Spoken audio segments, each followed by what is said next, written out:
말씀 누가복음 17장입니다. 누가복음 17장 11절에서 19절까지 누가복음 17장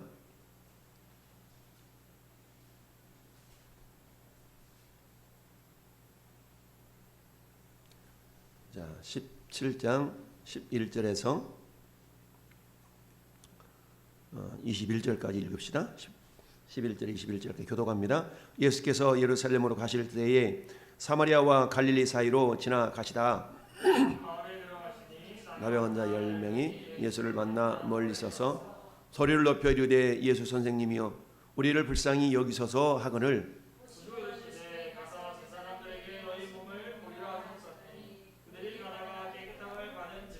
그 중에 한 사람이 자기가 나은 것을 보고 큰 소리로 하나님께 영광을 돌리며 돌아와 감사하니 그는 사마리아 사람. 예수께서 대답하여 이르시되 10사람이 다 깨끗함을 받지 아니하였느냐? 그 9은 어디 있느냐?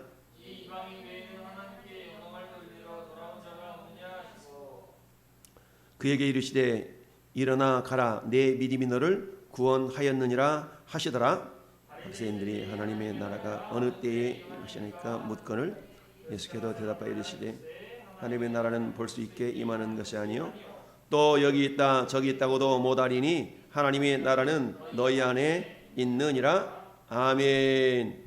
하나님의 나라는 너희 안에 있느니라. 할렐루야. 자, 오늘 말씀의 제목 같이 한번 고백합시다. 은혜는 빚으로 얻은 생명입니다. 은혜는 빚으로 얻은 생명이다. 여러분 요한복음 1장은 예수님에 대해서 빛으로 이 땅에 참 빛으로 이 땅에 오신 예수님을 말씀하고 있죠. 창세기 1장 1절부터 3절 사이에서 태초에 하나님이 천지를 창조하셨는데 땅이 혼돈하고 공허하여 흑암이 깊음이 있고 하나님의 신은 수면 위에 운행했다. 한마디로 말하면 질서가 피지 아니한 그저 막 혼돈의 상태. 그 가운데 우리 하나님께서 질서를 잡아 나가시는 그 첫 단계가 빛이 있어라 하셨던 거죠. 예수님이 빛으로 이 땅에 오셨는데요. 그 빛은 예수 그리스도를 예표하는 그 빛이죠. 그래서 그 빛이 요한복음 1장에 하나님이 태초에 천지를 창조하셨던 그 하나님이 이 땅에 빛으로 오신 분이 예수님이시다라고 말씀하고 있습니다. 그래서 말씀이 우리 가운데 거하심에 그 말씀이 육신이 되어 우리 가운데 거하심에 그 영광을 보니 아버지 하나님의 독생자의 영광이요 은혜와 진리가 충만하더라. 여러분 예수님도 육신을 입고 이 땅에 오시기 이전에는 하나님으로 계신 분이었어요. 물론 육신으로 입고 오셔도 그분은 하나님이셨지만 육신이 있다는 얘기는 우리의 생명에 제한이 있다, 한계가 있다라는 것을 의미합니다. 여러분들 육체가 있기 때문에 육체도 먹어야 되고 쉬어야 되고 움직여야 되고 이런 모든 것들은 결국 뭐가 필요하면 에너지가 필요하게 됩니다. 그 에너지가 소진될 때 사람은 죽게 되어 있습니다. 그런데 하나님께서 우리 인간에게 생명을 얻는 방법을 크게 두 가지로 우리에게 허락해 주셨습니다. 그것은 이미 예수님께서도 생명을 얻는 아버지 하나님으로부터 육신을 입고 이 땅에 오셨기 때문에 예수님도 아버지 하나님으로부터 생명을 공급받아야만이 예수님도 살아가는 존재예요. 왜? 육체를 입고 이 땅에 오셨기 때문에. 그런데 예수님이 아버지 하나님으로부터 생명을 얻는 방법을 두 가지가 있는데 그것은 우리 요한복음 1장 펴봅니다. 못 찾으신 분들은 그냥 들으시고 사신 분들은 요한복음 1장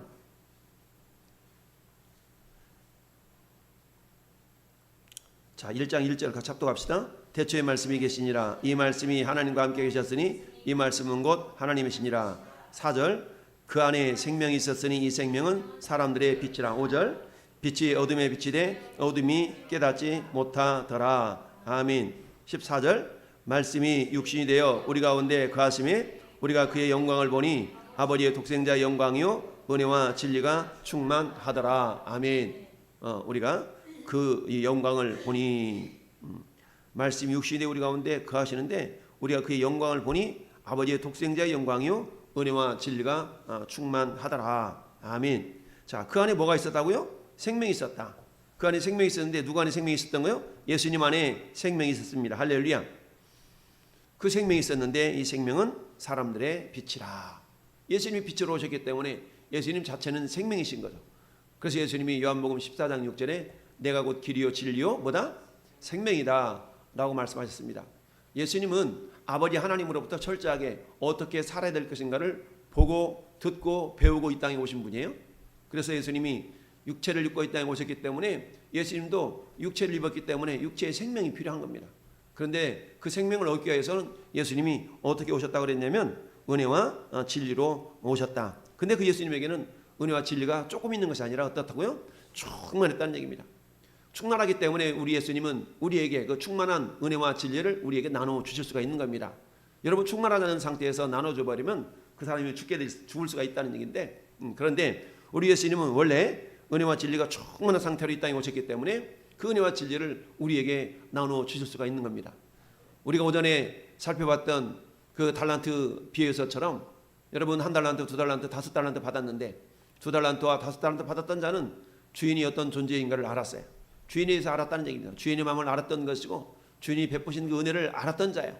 그러다 보니까 즉시 가서 장사해서 이익을 남겼던 반면에 1달란트 받았던 자는 주인에 대해서 오해하고 있었다. 주인을 알지 못했다라는 얘기입니다. 여러분 그 누군가를 안다는 것은 그냥 가만히 있는데 알아지는 건 아니죠. 그 사람에 대해서 알려고 수고하고 노력하고 뭔가 정보를 얻어내고 사기 믿고 만나고 대화를 통해서 이분이 이런 분이구나 라고 경험을 통해서 알아가는 그런 어떤 과정이 반드시 필요하게 됩니다.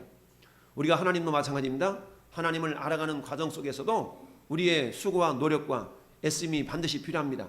하나님을 가만히 있는데 하나님의 저절로 우리가 하나님을 알아지는 그런 것은 아니죠. 이 모든 과정 속에 절대적으로 필요한 것이 따라서 은혜와 진리. 절대적으로 필요한 것이 은혜와 진리입니다. 여러분 오늘 함께 읽어본 본문 속에 이 본문은 우리가 여러 번 다 잘 들어서 이미 익히 알고 있는 내용입니다. 그렇다면 하나님이 이 본문 속에서 우리에게 말씀하고자 하시는 것은 뭘까? 10명의 문둥병자가 있었는데 그 문둥병자가 나았는데 한 사람만 돌아와서 감사했다. 이게 전체적인 핵심이죠. 그렇다면 이 말씀이 과연 우리에게 무엇을 가르쳐 주고 있는 것인가? 자, 예수께서 예루살렘으로 가실 때에 사마리아와 갈릴리 사이로 지나가시다가 여러분 이 예루살렘은 어느 지역이냐면 예루살렘은 저 남부 지역이에요. 그리고 갈릴리 지역은 저 북부 지역이거든요. 그러니까 북부 갈릴리 지역과 남부 예루살렘 지역 이 두 사이에 뭐가 있냐면 사마리아가 있습니다.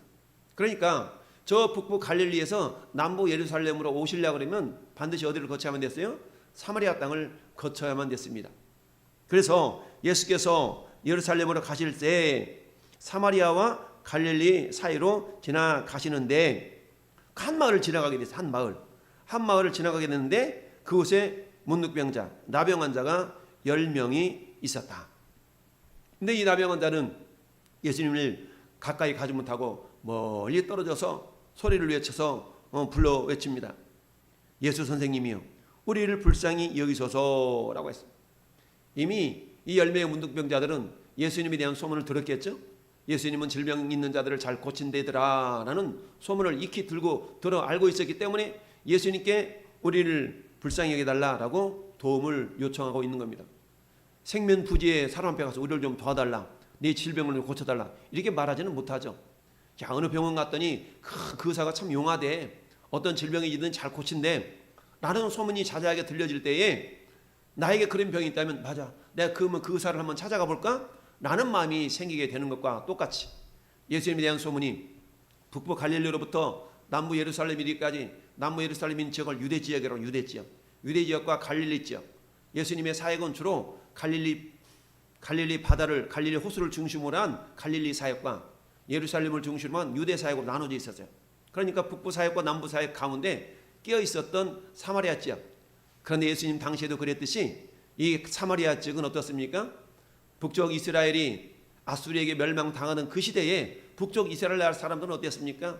저 사마리아 그 지역에 있던 사람들이 아수르라는 나라에 의해서 많은 사람들이 그 혼합정책이라고 그래가지고 막 인종을 서로 섞어버린 겁니다.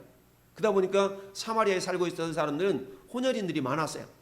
그래서 정통 유대인들에게 있어 사마리아 사람들은 한마디로 말하면 너는 우리 민족이 아니잖아, 너는 혼혈인이잖아. 우리 어린 시절에 외국인 한 사람 볼라치면 우리가 막 이렇게 적대시했던 그런 적이 있었는데, 그런 것처럼 정통 유대인들에게 있어서 사마리아 사람들은 한마디로 말하면 사람 취급을 하지 않았었어요. 너희들은 우리 고유한 혈통이 없잖아, 섞어져 있잖아 라고 이처럼 비난을 받았던 그 지역이 사마리아 지역이었어요. 그처럼 비난받았던 지역이 사는 것만도 참 서러운데, 근데 그곳에서 어때요? 문둥병이 걸렸으니까, 나병이 걸렸으니까 얼마나 애통합니까? 사람 취급도 받지 못하던 그 지역에 살던 그 사람들, 근데 거기다가 더군다나 문둥병까지 걸렸어요. 여러분, 내가 돈도 없고 건강도 없는 가운데 정말 비참하게 사는데 거기다가 정말 죽을 병이 걸렸다고 생각해 보세요. 얼마나 억울하고 하늘이 원통하겠어요? 그런 것처럼 10명의 문둥병자들이 그렇게 살아가는데, 그런데 다행스러운 것은 어떤 병이 걸렸다든지 예수님을 만나기만 하면 그 병이 고침을 받는 데더라 라는 소문이 들려왔다는 얘기입니다. 할렐루야. 전 여러분들 소문내는 자가 되길 바랍니다. 따라합시다. 소문내는 자가 되자. 그래요. 그 누군가가 소문을 냈기 때문에 소문을 듣고 10명의 나병 환자들이 예수님께 나와서 외쳤던 겁니다. 그러나 나오긴 나왔지만 가까이 나올 수가 없었죠. 무엇 때문에? 나병 때문에. 여러분, 우리가 레위기서를 지난 몇 주 동안 우리가 묵상했습니다.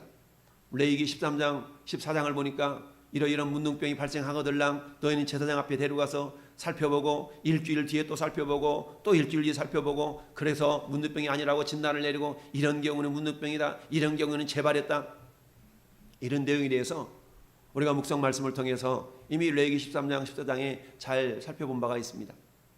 그런 것처럼 이 당시에도 아직도 율법이 그들을 다스리고 있었기 때문에 그것은 알고 있었다는 얘기죠. 그래서 예수께서 뭐라고 말씀하십니까? 보시고 이르시되. 할렐루야. 참, 그들의 어떤 모습을 보셨어요?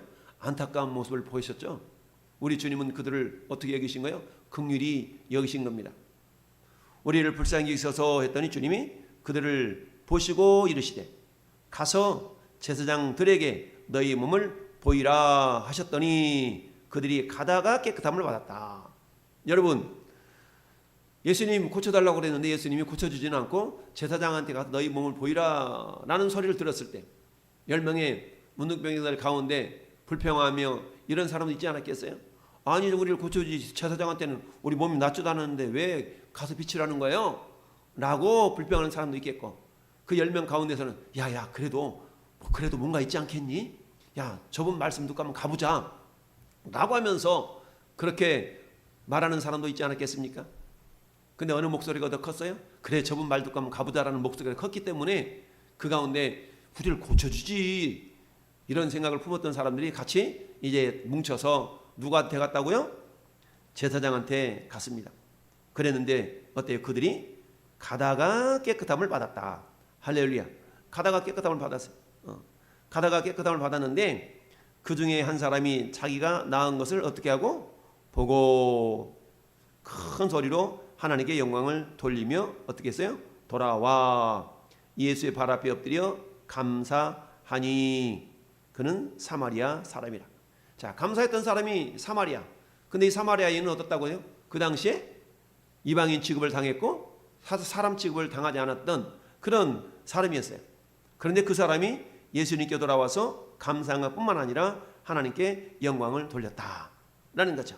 자, 그랬더니 예수님이 뭐라고 말씀하셔요? 10사람이 다 깨끗함을 받지 아니하였느냐? 그 9은 어디 있느냐라고 주님이 말씀을 하셨어요. 그러면서 이 이방인 외에는 하나님께 영광을 돌리러 온 자가 없느냐 하시고 그에게 이르시되 일어나 가라 내 믿음이 너를 구원하였느니라 하시더라. 할렐루야. 믿음이 너를 구원했다. 그랬더니 믿음이 너를 구원했다는 두 가지 의미가 있어요. 첫째는 너는 네 문둥병이 나은 것이 확정되었다. 확정되었다는 얘기는 나갑시다. 재발하지 않는다. 한마디로 말하면 은혜를 인쳤다라고 표현할 수 있는데요.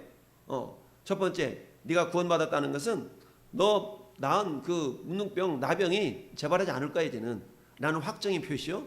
두 번째는 영혼의 구원. 다른 말로 말하면 20절 21절에 있는 하나님의 나라가 이제 임했다. 구원받은 백성이니까 이런 말씀입니다. 그랬더니 바리새인들이 하나님 나라가 어느 때 임하냐고 질문하는 그 내용이 20절 21절에 나오죠. 그랬더니 예수님이 뭐라고 말씀하세요? 하나님의 나라는 볼 수 있게 임하는 것이 아니다. 여기 있다 저기 있다 하고도 못하리니 하나님 나라는 너희 안에 있느니라. 할렐루야. 여러분, 하나님의 나라는 저와 여러분 안에 있습니다. 내가 내 마음 안에 하나님의 나라가 있는지 없는지 어떻게 확인할 수 있을까요? 여러분 안에 하나님의 나라가 있습니까? 진짜 있어요? 그럼 어떻게 알 수 있어요? 여러분 안에 하나님 나라가 있는지 어떻게 알 수 있습니까? 말을 해보세요. 내 안에 하나님의 나라가 있는지 어떻게 알 수가 있어요? 자, 하나님의 나라. 그럼 하나님의 나라는 어떻게 이루어지는가? 나라의 구성 요건. 나라의 구성 요건은 국민, 영토, 주권. 우리 어릴 때 초등학교 시절부터 배웠잖아요. 나라의 구성 요건, 국민, 영토, 주권, 국민, 영토, 주권 배웠어요. 국민. 내가 국민이야, 내가. 어떤 국민? 하나님의 국민. 그 다음에 영토는 어떤? 영토는 뭐예요? 내 마음이 영토인 거예요. 내 마음이 영토. 주권, 하나님의 통치. 그러니까 내 마음속에 하나님의 나라가 이루어졌다는 것은 내 마음속에 하나님의 통치를 받고자 하는 그런 자발적인 마음이 내 안에서 생겼냐 안 생겼냐 이거죠. 내가 하나님의 말씀을 자발적으로 순종하고 싶은 마음이 있다면 이 사람 마음에는 이미 뭐가 이루어졌다고요? 하나님의 나라가 이루어졌다는 얘기입니다. 자, 이 말씀을 지금 예수님이 누구한테 적용하고 있냐면 10명의 문둥병자 가운데 감사하러 돌아온 한 사람한테 적용한 겁니다. 이 사람한테는 이미 하나님 나라가 임했다는 거죠. 할렐루야. 그러면서 하나님 나라의 특징이 뭐라고요? 감사와 영광. 할렐루야. 감사와 영광을 돌리는 모습입니다. 여러분, 우리가 영원히 들어가야 될 천국이 있어요. 영원히 들어갈 하늘나라가 있습니다. 그러나 그곳은 지금 우리 눈에는 보이지 않아요. 그러나 성경을 통하여 우리가 믿음으로 천국이 있음을 받아들이고 있습니다. 그리고는 어때요? 언젠간 그곳에 들어가야 될 것을 알고 있어요. 믿고 있고요. 그런데 언젠가 우리가 들어가야 될 저 하늘나라에 대해서 내가 믿고 있고 알고 있다는 것은 이미 내 안에 그 하나님의 나라가 경험이 되어질 때에 그 영원한 하늘나라를 사모하고 그 하늘나라를 준비하는 삶을 살게 됩니다. 그렇지 않으면 여러분, 예수님이 당장 내일 온다 할지라도 그러한 믿음이 없다면 우리가 마태복음 24장에서 살펴봤던 것처럼 어떤 삶을 산다고요? 먹고 마시고 시집가고 장가가고 이런 일들을 한다는 얘기죠. 이거 무슨 말이에요? 육적인 일에 취해서 영적인 일에는 전혀 관심 없는 삶을 살아가는 모습들이 나타나게 된다라는 얘기입니다. 여러분, 오늘이 거룩한 주일이에요. 오늘 주일에 하나님의 말씀을 우리가 들으며 예배하는 귀한 자리에 참여하는 여러분들은 하나님의 귀한 은혜를 이미 경험하고 있는 자입니다. 할렐루야. 자, 10명의 나병 환자가 예수님 말씀을 듣고 가기 위해서는 첫 번째로는 믿음의 결단이 필요하겠죠. 왜요? 야, 그냥 가라 그래? 한번 가보자. 저분이 보통 분이 아니야. 저분 말을 들으면 뭔가 있겠지. 나는 어떤 믿음의 결단이 있었기 때문에 말씀만 듣고 갔던 거죠. 마치 백부장의 믿음처럼 말씀으로만 앞서서 저의 밑에도 100명의 하인이 있는데 그들은 어때요? 이더라 가라면 가고 오라 하면 오나이다. 주님 말씀으로만 앞서서 할렐루야. 그런 것처럼 말씀만 듣고 움직이는 이들의 모습은 어찌 보면 대견한 믿음이다라고 말할 수가 있어요. 그런데 이들이 가다가 나음을 받았으니까 얼마나 그야말로 놀랐겠습니까? 야, 그냥 외치면서 우리가 나았노라고 내 병이 고쳐졌노라고 그들이 느꼈으니까 얼마나 기뻤겠어요. 근데 그 기쁨을 제사장한테 보이고 확증을 한 이후에 예수님께 돌아와서 이제 발 앞에 엎드려 감사하였으니 그는 사마리아 사람이라. 우리로 말하면 그런 거예요. 저 사람은 구원받으면 안 돼. 라는 그런 생각을 하는 경우가 많이 있는데 그렇다는 얘기죠. 야, 저분은 구원받으면 안 될 것 같아. 저 사람은 구원받으면 안 될 것 같아. 저런 사람이 천국 간다고? 이를테면 이런 경우가 있거든요. 근데 그 사람이 구원받고 천국 갔어. 이를테면. 이런 일이 지금 말하자면 발생한 것과 똑같은 겁니다. 사마리아 사람이라 라는 말에는 당시 유대인들에게는 인간 취급받지 못했던 그 사람이 하나님 앞에 돌아와서 예수님 앞에 돌아와서 하나님께 영광 돌리고 감사하는 이 모습에 대해서 예수님이 말하자면 감동하셨던 거야. 그러면서 10사람이 다 깨끗함을 받지 아니하였느냐? 그 아홉은 어디 있느냐? 아유, 그래. 10사람 가운데 한 사람이라도 돌아와서 감사하니 됐다야. 야, 그래, 기쁘다. 주님이 그러신 것이 아니라 주님은 어때요? 나머지 9사람은 어디 있느냐라고 묻고 있어요. 여러분 9사람은 다 예수님으로부터 은혜를 입은 자입니다. 이미 다 예수님께로부터 은혜를 입은 자잖아요. 여러분 10명의 나병 환자들이 뭔가 잘한 거 있어요? 예수님이 그들을 고쳐줘야만 된다는 어떤 의무가 있습니까? 고쳐줘야만 되는 어떤 타당한 합리적인 이유가 있어요? 전혀 그렇지 않거든요. 그런데 예수님 말씀 한마디로 그들이 취함을 받았어요? 고침을 받았어요? 이걸 뭐라고 그런다고요? 은혜. 할렐루야. 은혜란 얘기. 그런데 자, 오늘 말씀의 제목이 뭡니까? 은혜는 빚으로 얻은 생명이다. 할렐루야. 따라합시다. 은혜는 빚으로 얻은 생명. 그렇잖아요.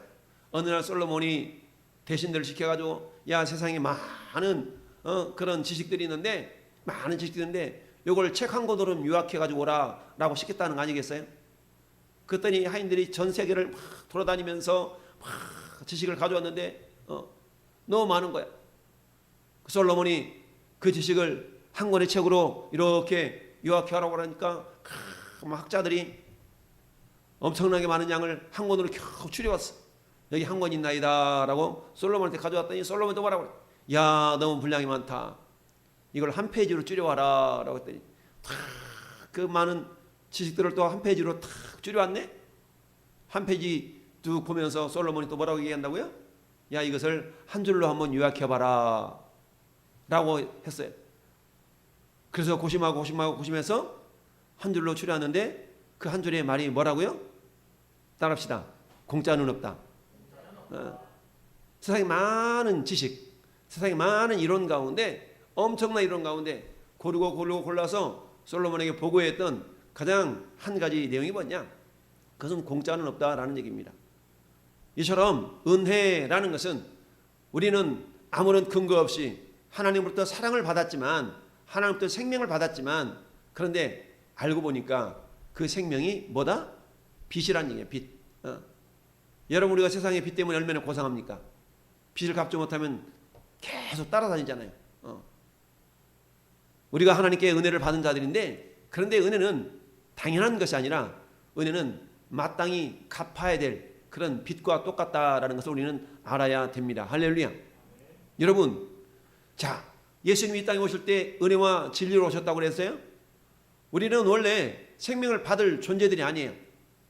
그럼에도 불구하고 하나님께서 은혜로 우리에게 생명을 주셨어요. 뭐 하라고?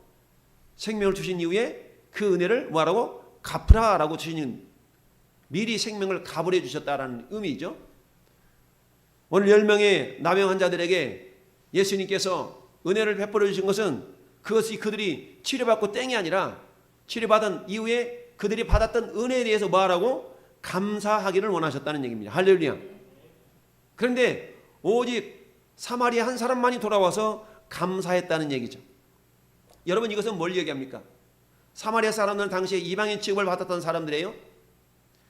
이 말씀 속에는 오늘 이 시대를 살아가는 저와 여러분들은 유대인들의 입장에 볼 때는 모두가 다 이방인들이에요. 그러면 이방인들 10사람이라는 것은 10이라는 숫자는 충만한 수예요. 충만한 수. 어쩌면 완전수라고 할 수 있습니다. 그러면 이 땅에 예수 믿고 하나님의 자녀가 된 모든 사람들이 나병 환자다라고 말할 수 있습니다.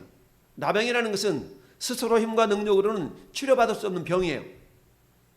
그렇기 때문에 나병을 천형, 하늘이 내리는 병이라는 말로도 통용이 되었던 것이 그 시대의 병입니다. 그랬는데 그 나병이 예수님의 말씀을 듣고 가다가 나았으니까 얼마나 기쁘고 감사했겠습니까? 이 10명의 이방인들이 구원을 받았는데 치료를 받았는데 그런데 그 가운데 오직 한 사람만이 돌아와서 우리 예수님 앞에 무릎을 꿇고 하나님께 영광을 돌리고 감사했다라는 것은 오늘 이 시대를 살아가는 저와 여러분들이 마치 사마리아인과 똑같은 이방인들이었어요. 그런데 우리는 어때요? 예수님의 보혈의 은혜로 우리 모두가 다 하나님의 자녀가 되는 놀라운 권세를 얻게 되었습니다. 사도 바울이 에베소 교회를 향해서 그렇게 말씀했다고 그랬잖아요. 에베소서 1장 2장 1절에 그때에 허물과 죄로 죽었던 너희를 살리셨도다. 누가? 예수님이. 허물과 죄로 죽었던 우리를 살렸어요. 우리를 살려야 될 어떤 의무가 있는 것이 아니라 우리를 살려주신 그 자체가 은혜예요. 은혜. 할렐루야. 그래서 에베소서 2장 5절에는 너희가 은혜로 구원을 받았다라고 말씀하고, 에베소서 2장 8절에는 너희가 그 은혜를 인하여 믿음으로 말미암아 구원을 얻었나니 그것이 너희에게서 난 것이 아니요 하나님의 선물이라 라고 말씀하고 있습니다. 할렐루야. 행위에서 난 것이 아니니 이는 누구든지 자랑하지 못하게 하려 함이니라. 할렐루야. 그럼 뭘 자랑해야 됩니까? 오직 우리에게 베푸신 은혜에 베푸신 그분을 자랑하라는 얘기입니다. 할렐루야. 나에게 은혜 베푸신 그분을 자랑하도록 하기 위해서. 여러분, 사도 베드로가 베드로전서 2장 9절에 뭐라고 말씀합니까? 너희는 왕같은 제사장들이요 하나님의 나라요 그의 소유된 백성이니 이는 너희를 어두운 데서 불러내어 그의 기이한 빛에 들어가게 하신 이의 아름다운 덕을 선전하게 하려 함이라. 선포하게 하심이라 라고 말씀합니다. 할렐루야. 저는 여러분들을 우리가 하나님 알지 못했던 흑암의 권세 안에 있었던 우리를 불러내셔서 하나님의 자녀라는 놀라운 권세, 우리를 구원하신 것뿐만 아니라 하나님의 나라를 위해 쓰임받는 그런 일꾼들로 우리를 세워주신 까닭은 이 말이에요. 그것은 사도 베드로가 베드로전서 2장 9절 한번 펴보세요. 베드로전서 2장 9절 이렇게 말하고 있어요. 베드로전서 2장 9절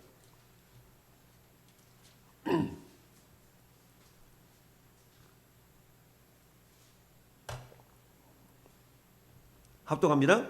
그러나 너희는 택하신 족속이요 왕같은 제사장들이요 거룩한 나라요 그의 소유가 된 백성이니 이는 너희를 어두운 데서 불러내어 그의 기이한 빛에 들어가게 하시니 아름다운 덕을 선포하게 하심이라. 할렐루야.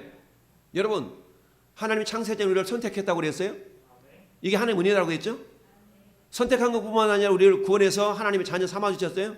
구원받으면 은혜예요? 근데 구원해놓고 땡이 아니라 구원해서 그 다음에는 뭐 하셨다고? 우리에게 사명을 주셨습니다. 할렐루야. 다른 말로 말하면 하나님의 선한 일에 동역할 수 있는 동역자로 우리를 불러주셨다는 얘기입니다.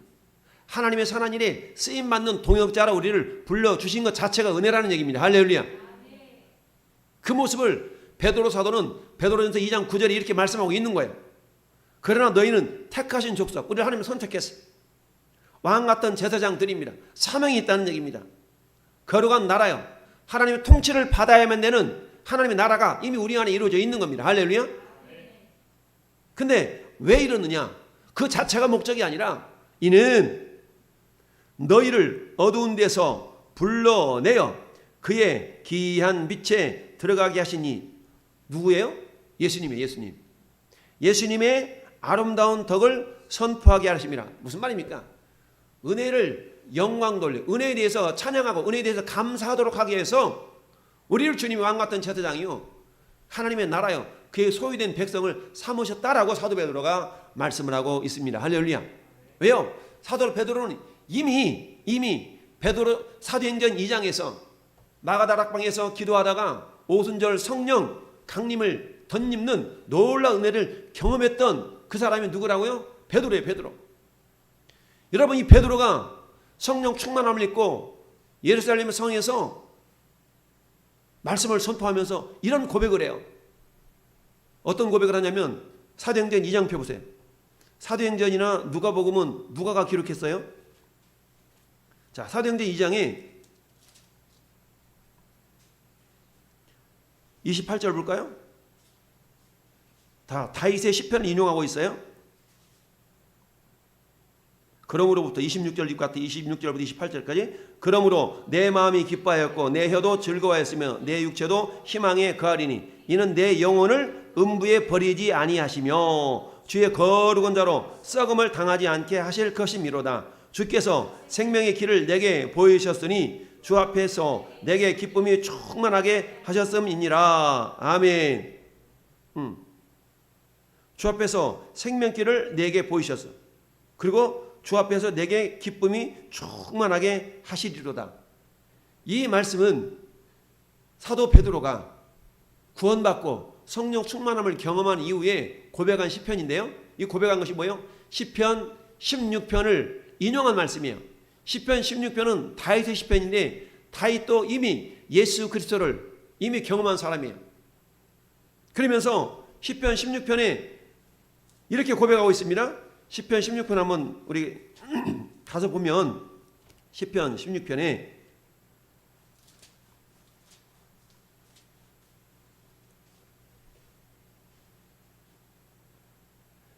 보니까 8절부터 11절까지 보면 내가 여호와를 항상 내 앞에 보시며 그가 나의 오른쪽에 계심으로 내가 뭐하지 않는다?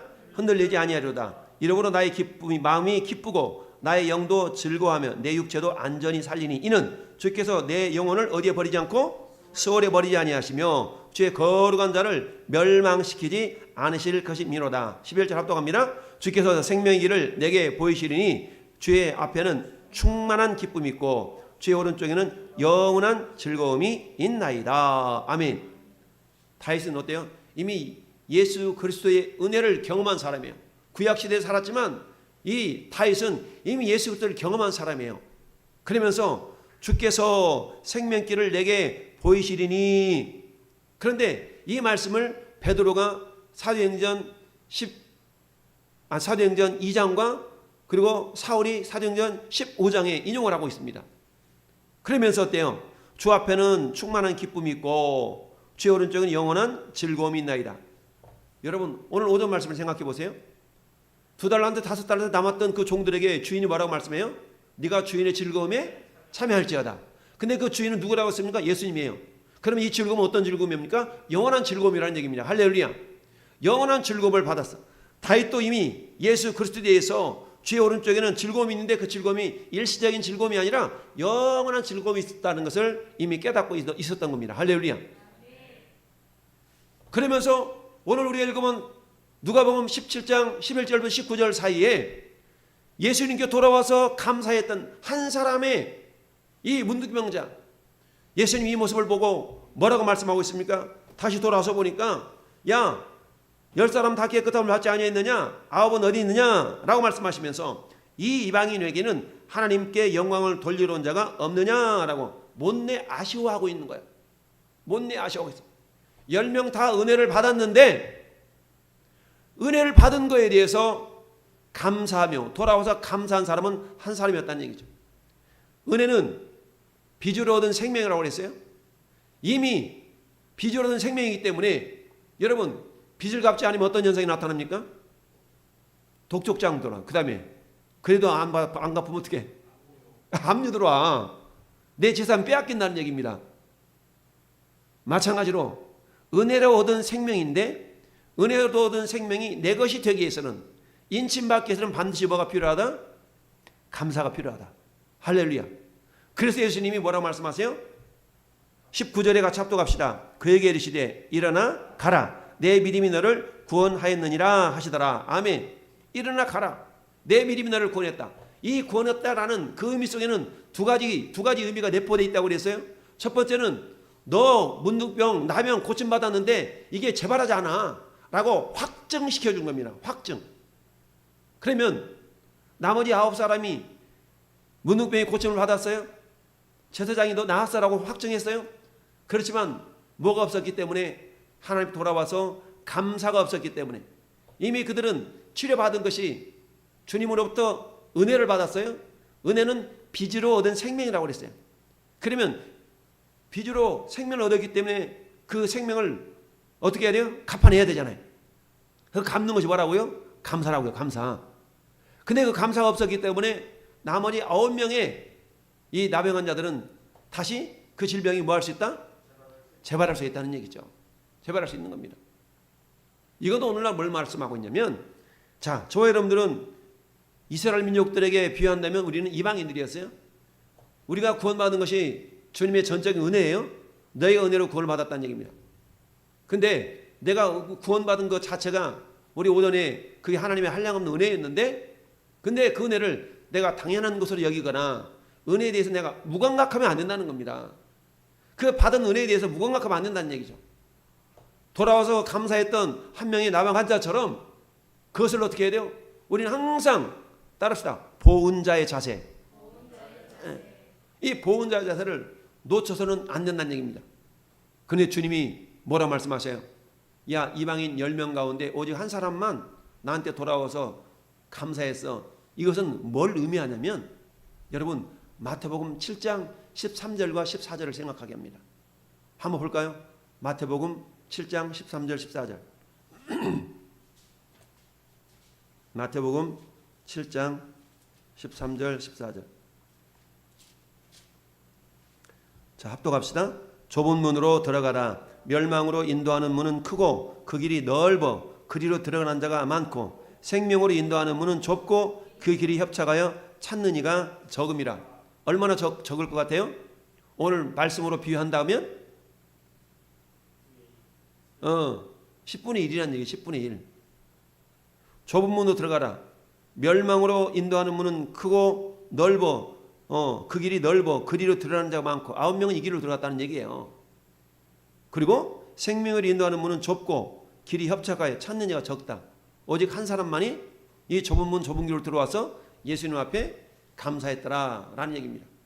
이것은 오늘 이 시대를 살아가는 수많은 구원받은 하나님의 자녀들을 바라보시고 하시는 예수님의 말씀입니다.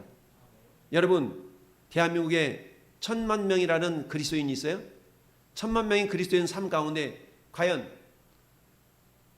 우리 주님께 돌아와서 감사하며 하나님께 영광을 돌리는 그런 그리스도인들이 1000만 명이 다 될까? 그렇지 않다는 거죠. 확률적으로 본다면 10분의 1 정도만이 이런 삶을 살아가고 있다라고 말씀합니다. 그렇다면 평균이 그럴지인데 여러분, 우리 교회라고 예외가 있을까요? 물론 안 그럴 수도 있지만 바라건대 우리 왕성교회 성도들만큼은 10분의 1에 다 포함될 수 있기를 바랍니다. 여러분, 우리 주님 우리에게 결코 은혜를 잊지 말라라고 말씀하시면서 오늘 결론으로 우리 신명기서 8장을 읽음으로 말씀을 맺도록 하겠습니다. 신명기서 8장으로 가봅시다. 신명기서 8장 창세기 출애굽기 레위기 민수기 신명기 구약성경 신명기서 8장으로 가봅시다. 11절부터 보면 자, 11절의 제목 11절 위에 소주제가 무엇으로 기록되어 있나요? 여호와를 잊지 말라. 그럼 잊지 말라는 건 여호와의 무엇을 잊지 말라는 걸까요? 여호와의 은혜를 잊지 말라는 거죠. 따라서 하나님의 은혜를 잊지 말라. 물론 하나님 잊지 말라는 하나님이 행하신 모든 사역, 은혜, 역사하심 이 모든 것들이겠지만 특별히 뭘 잊지 말라는 얘기냐면 하나님 베푸신 은혜를 잊지 말라는 얘기입니다. 할렐루야. 은혜를 잊지 말라는 얘기입니다. 한번 볼까요? 자, 내가 오늘 내 명령하는 여호와의 명령과 규례 법도를 지키지 아니하고 내 하나님 여호와를 잊어버리지 않도록 삼가할지어다. 우리는 쉽게 잊어버린 존재잖아요. 그러면서 12절 같이 합독합니다. 네가 먹어서 배부르고 아름다운 집을 짓고 거주하게 되며 또 내 소와 양이 번성하며 내 은금이 증식되며 내 소유가 다 풍부하게 될 때에 오늘날로 표현하면 이런 거예요. 내가 월세 살다가 전세 살고 전세 살다가 내 집 마련하고 내 집 마련에 내 평수가 늘어나고 그리고 내 은행 계좌에 잔고도 좀 늘어나고 행하는 사업들이 잘 될 때 이 말이에요. 14절 시작.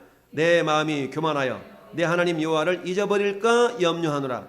여호와는 너를 애굽 땅 종되었던 집에서 끌어내시고 우리가 마귀 새끼 되었던 우리를 구원해내시고 이 말이에요. 14절 너를 인도하여 광대하고 위험한 광야 곧 불뱀과 전갈이 있고 물이 없는 간조한 땅을 지나게 하셨으며 또 너를 위하여 단단한 반석에서 물을 내셨으며 내 조상들 알지 못하는 만나를 광야에서 내게 먹이셨나니 시작. 이는 다 너희를 낮추시며 너희를 시험하사 마침내 내게 복을 유려 하심이었느니라. 아멘. 이 복이 어떤 복일까요? 하나님의 은혜를 아는 복? 그것도 맞죠. 이 복은 뭐예요? 가나안 땅에서 주님과 함께 안식을 누리는 복이에요. 주님과 함께 평안을 누리는 복이에요. 주려 하심이었느니라. 자, 그러나 내가 마음에 이르기를 내 능력과 내 손으로의 힘으로 내가 이 재물을 얻었다 말할 것이라. 이건 무슨 말입니까? 은혜를 잊어버렸다는 얘기거든요. 왜 그 내 힘으로 한 것이지, 왜 능력을 한 것이지, 왜 자꾸 하나님을 들먹거려? 라고 말하는 사람들이 생기게 된다는 것을 주님이 이미 보시고 말씀하고 있는 겁니다. 내 하나님 여호와를 보아라, 기억하라. 그가 내게 재물 얻을 능력을 주셨음이니라. 아멘. 여러분, 오늘날 우리가 뭐든 얻은 그거, 물론 여러분의 능력을 얻었다 할지라도 그 능력을 누가 줬냐는 얘기죠. 그 능력조차도 하나님이 주셨음을 인정하는 겸손함이 저와 여러분 가운데 있기를 바랍니다. 그렇지 않냐고 내 힘과 내 능력을 얻었는데 라고 하나님을 외면하는 사람들은 다른 말로 말하면 교만한 사람이다 라고 성경은 말씀하고 있습니다. 그래서 어때요? 우리 하나님의 자녀들은 무엇으로 사는 거예요? 하나님을 믿는 믿음으로 사는 겁니다. 할렐루야. 하나님으로 인하여 살아간다라고 우리가 고백하는 거죠. 오늘 9명은 어디 있느냐 찾으셨던 주님은 오늘 이 시대에 마찬가지입니다. 나를 구원하신 주님, 나에게 능력 주셔서 오늘 살아갈 수 있도록 인도하신 그 주님 앞에 내 감사가 식어져 가고 있지는 않은지, 매 순간순간마다 내 힘과 내 능력이지 왜 자꾸 하나님을 들먹거려? 나는 그런 식으로 혹시 내가 교만하고 있지는 않은지 우리 자신을 돌아볼 수 있기를 바랍니다. 하나님은 이 한 명의 사마리아인 이 나병 환자에게 내가 구원을 얻었다라고 말씀하시면 말미암아 첫째는 나병이 재발하지 않는 구원의 인침, 감사는 받은 바 은혜를 인치는 역사가 있습니다. 따라합시다. 감사는 받은 바 은혜를 인친다. 회수되지 않는다. 취소하지 않는다는 거예요. 근데 감사가 없으니까 어때요? 받은 바 은혜가 취소되고 회수될 수 있다는 거예요. 두 번째, 여러분, 이 감사는 받은 은혜 위에 은혜를 얻어낼 수 있는 그런 능력이 되는 겁니다. 할렐루야. 그러니까 감사는 이중적인 의미가 있어요. 첫째는 이미 받은 은혜를 인치는 역사와, 그리고 어때요? 그 받은 은혜 위에다가 또 다른 은혜를 받을 수 있는 그 기초를 다지는 것이 감사다라는 얘기입니다. 이 한 명 사마리아인은 어땠어요? 이미 그 나병이 재발하지 않는 그 은혜를 인침 받았고, 두 번째는 뭡니까? 네가 구원에 이르렀다는 얘기는 이어서 말씀하시는 하나님의 나라가 그의 심령 속에 이루어졌다라는 것을 주님이 말씀하고 있는 겁니다. 할렐루야. 구원의 은혜까지 받았다는 얘기죠. 그럼 어때요? 그가 또 은혜를 받았잖아요. 그러면 이 한 명 나병 환자는 어때요? 그렇게 구원받은 은혜에 대해서 주님께 더 감사할까 안 할까요? 또 감사하게 되죠. 그러면 하나님 어때요? 그 은혜 위에 또 은혜를 주시는 거예요. 그게 우리가 오전에 살펴봤던 네가 작은 일에 충성하였으니 내가 너에게 많은 걸 더하리라. 더하시는 하나님. 근데 무작정 더하시는 하나님이 아니고 어떤 자에게? 은혜를 아는 자에게, 은혜를 은혜로 여기는 자에게 더하시는 하나님입니다. 사랑하는 성도 여러분, 우리 모든 성도들이 하나님의 더하시는 은혜가 여러분 삶 속에 넘치기를 바랍니다. 이것은 어떤 자에게? 은혜를 은혜로 아는 자에게 주시는 하나님의 놀라운 사랑임을 기억하면서 한 주간의 삶, 아니 8월 한 달 동안의 삶이 9명은 어디 있느냐?